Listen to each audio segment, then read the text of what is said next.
एक साहूकार बहुत अमीर था। उसके पास धन की कोई कमी नहीं थी। साहूकार के पास सभी सुख और ऐश्वर्य के साधन थे, किंतु उसको एक ही दुख था कि वो उसके कोई औलाद नहीं थी। दिन रात वह उसी चिंता में लगा रहता और पुत्र पाने के लिए हर सोमवार को भगवान चंद्रशेखर व शिव जी की पूजा करता व व्रत रखता था। साहूकार की भोलेनाथ के प्रति ऐसी भक्ति देखकर एक बार पार्वती जी ने शिव जी से कहा, हे नाथ, यह साहूकार आपका अनन्य भक्त है और सदैव ही आपका व्रत पूजा भक्ति भाव से किया करता है। आप कृपा करके इसी की मनोकामनाएं पूरी कर दें।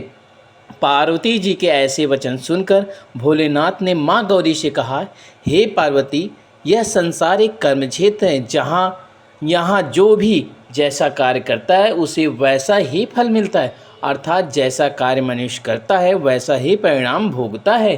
किंतु माता पार्वती आग्रहपूर्वक बोली, हे महादेव, यह आपका अनन्य भक्त है। यदि आपको इसको कोई भी दुख है तो आपको उसे अवश्य दूर कर देना चाहिए। यदि आप अपने भक्तों की मनोकामना पूरी नहीं करेंगे तो क्यों मनुष्य आपकी भक्त सेवा व पूजा करेंगे।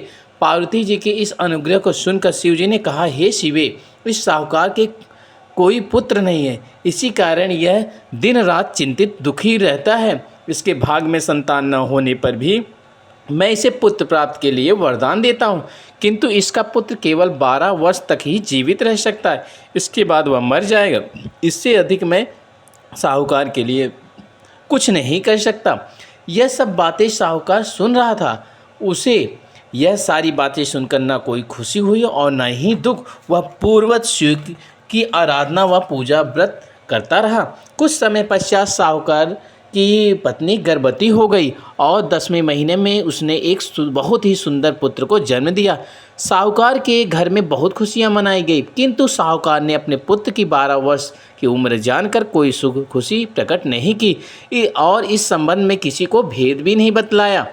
वह बालक धीरे धीरे बड़ा होने लगा। जब वह बालक 11 साल का हो गया तो बालक की माता ने साहूकार को उसके विवाह के लिए कहा, किंतु साहूकार ने कहा कि मैं इसे काशी जी पढ़ने भेजूंगा। साहूकार ने अपने इस साले को बुलाकर कहा कि तुम इस बालक को काशी पढ़ाने ले जाओ और इसे विधिवत शिक्षा ग्रहण कराओ। साहूकार ने उसको बहुत सा धन देकर कहा कि रास्ते में जहाँ कहीं भी ठहरो वहाँ यज्ञ और ब्राह्मण को भोजन कराते जाना। इस प्रकार वह दोनों मामा भांजे रास्ते में यज्ञ करते, दान देते और ब्राह्मण को भोजन कराते जा रहे थे। रास्ते में एक शहर पड़ा।